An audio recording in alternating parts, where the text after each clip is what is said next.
welcome in this favorites video. It's going to be a spring and April favorites. So it's just the sort of video where I like to share with you some of the brocante finds I found, some nice reading, nice books, some things which might also inspire you too. So I hope you will like this one. I just went this weekend to the brocanteur, my favorite brocanteur here.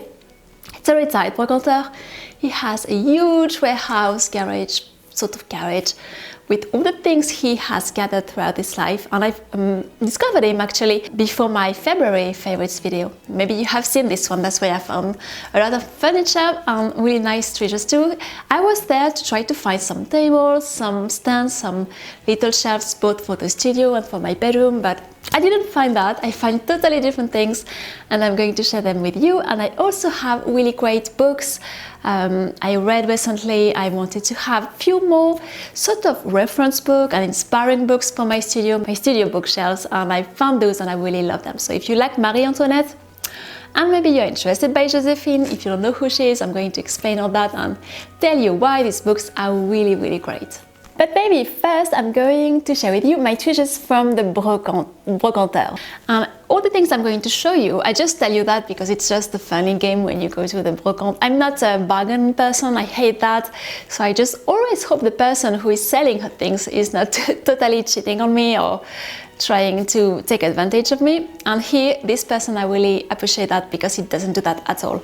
All the things I'm going to share with you today, I think the total was less than 25 euros, and I have great things. And I've been in professional flea markets, and the price would have been absolutely 10 times what I found there. So I'm going to share with you the first small things and the big things. So the first thing I'm going to share with you are my favorite, totally unexpected thing I didn't plan to find at all. I was not looking for that. It's this 1900 shoes, so early 20th century, late 19th, in pretty good condition actually, with nice heels, you can see, and a beautiful, nice leather. So I just thought they look like witch shoes. They're really, really funny. I don't know which size it is. I'm pretty sure I could wear them. I didn't try, but they should be close to my size. So I was super excited to find those. I think they will look great. I don't know where I'm going to have them yet, but I thought they looked like great witch shoes or Mary Poppins shoes. I don't know. They look really fantastic. Another great thing I didn't expect to find at all were rusty boxes. You always need rusty boxes. I think they're just so poetic, so fun. I really like them. I love the stripes on this one. I love the floral of this one. I thought this adorable box looked really like a spring box. So it looked really, really cute and pretty for spring. And I'm going, of course, to have them in the studio. I thought they looked adorable. So they were just like €1 each box. And it's really an old one. And I used to drink that when I was younger. Of course, not with this packaging, different one.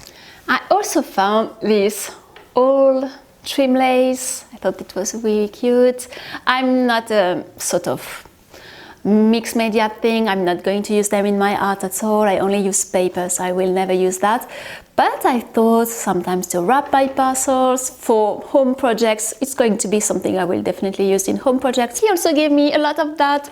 It's not exactly ribbons, it's sort of, I think it's something you use when you sew, but I thought I would use them as ribbons also to wrap my parcels sometimes. He had a lot of them, and I think I'm going to go back and find other colors because it almost looked like ribbons, so I thought it was quite nice things to find.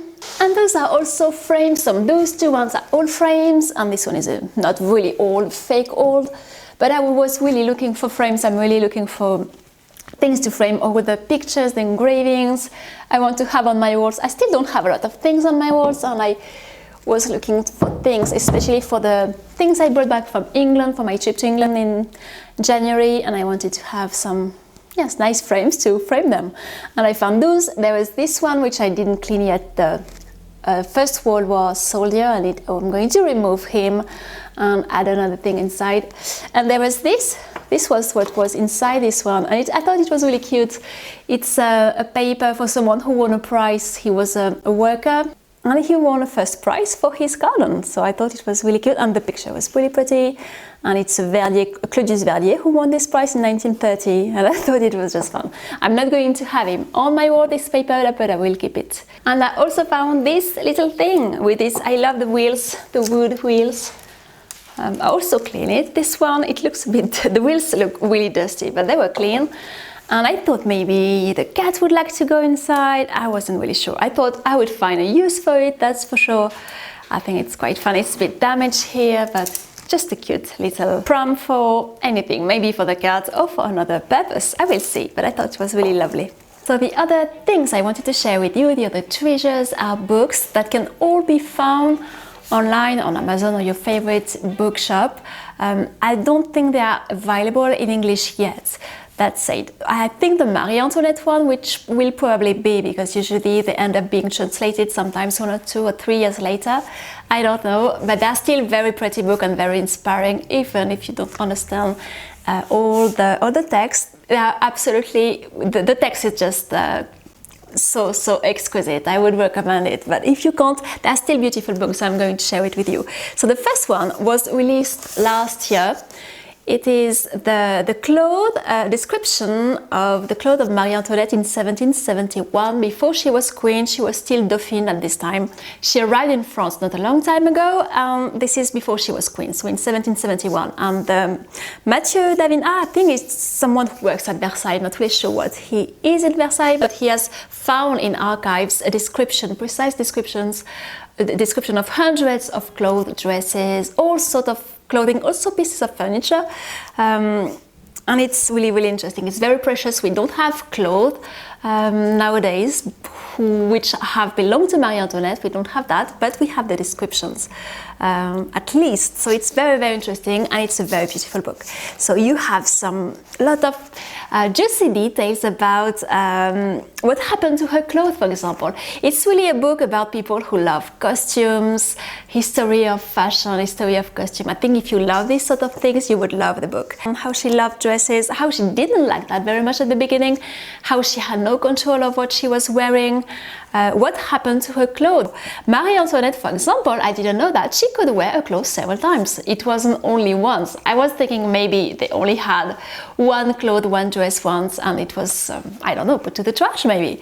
And it wasn't. It was, we saw there was a big cycle of what happened to the clothes, and it's very interesting. The laces, piece of laces, skirts, everything end up being sold. It's her Dame des Atours, I think it's, yes, Dame des Atours. So she had a lady who was in charge of all her clothing and all that. They explained all the rituals around that, and everything was recycled, upcycled at some point.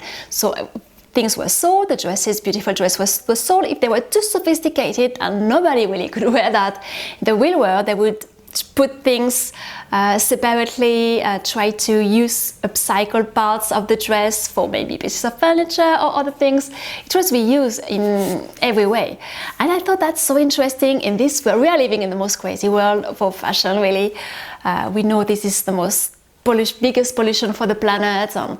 I have never been in a normal, I don't know, massively produced shop for, I've not been there for probably 15 years. I don't know really.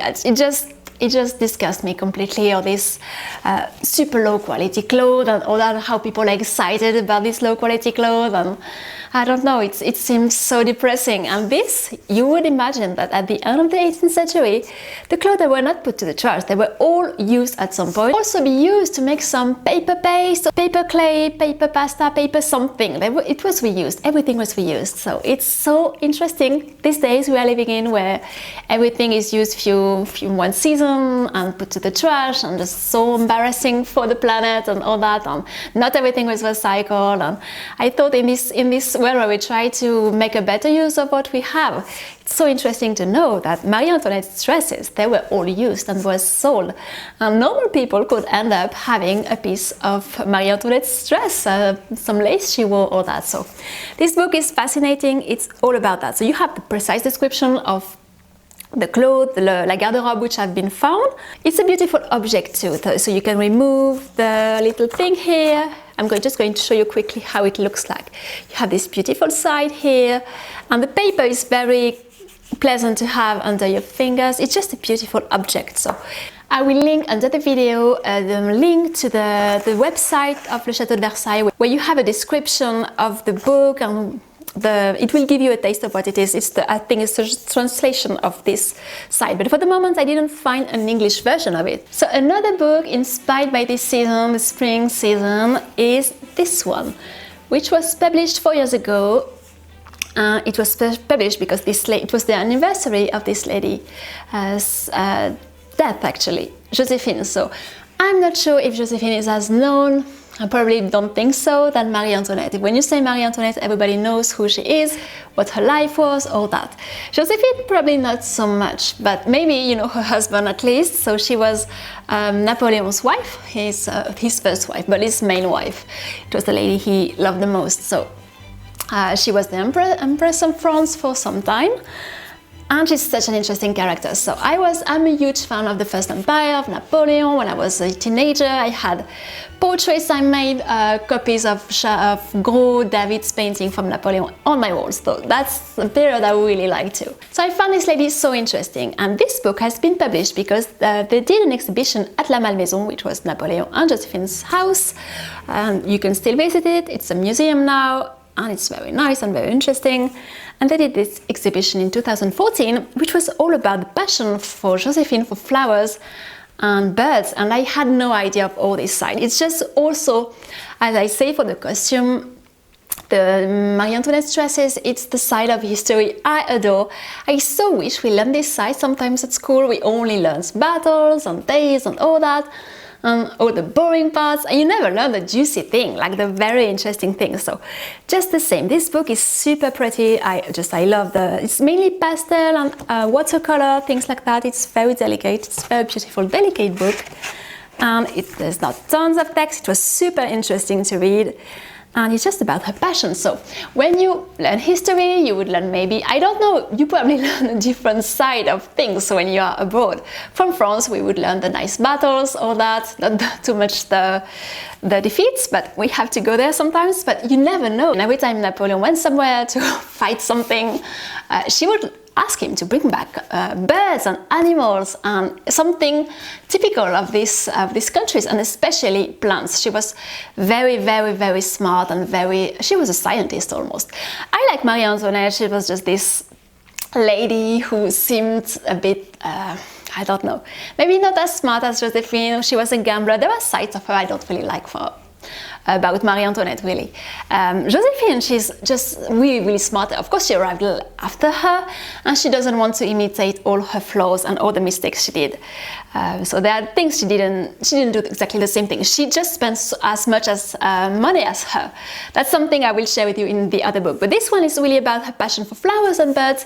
And would you know that there is a moment in history, it was, I don't remember the dates exactly, but Napoleon forbid English goods to arrive on the continent, really. He forbids that. There was sort of law, and there was, I don't know what the English thing was for that. It was a block. There was everything coming from England couldn't arrive on the continent. Well, it arrived nevertheless, but it was against the law, against what he decided, because it was another way to fight England. And of course, Joséphine wasn't very happy about that because she loved plants and flowers.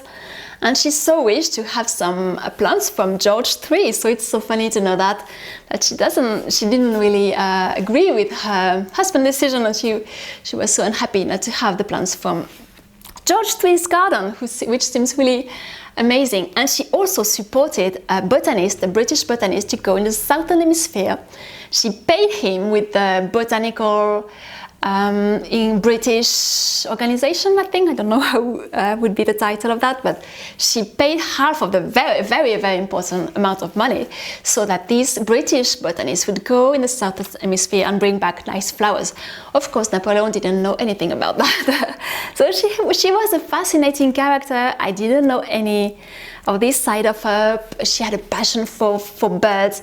You have to imagine La Malmaison. She brought back a lot of animals we never saw before on the continent in Europe, like the black swans. We never had any black swans in Europe before. They came from Australia. She brought back the 2 first black swans in Europe. So this is so interesting to imagine that it was full of parrots, of all these exotic birds at La Malmaison, and also sometimes something so funny.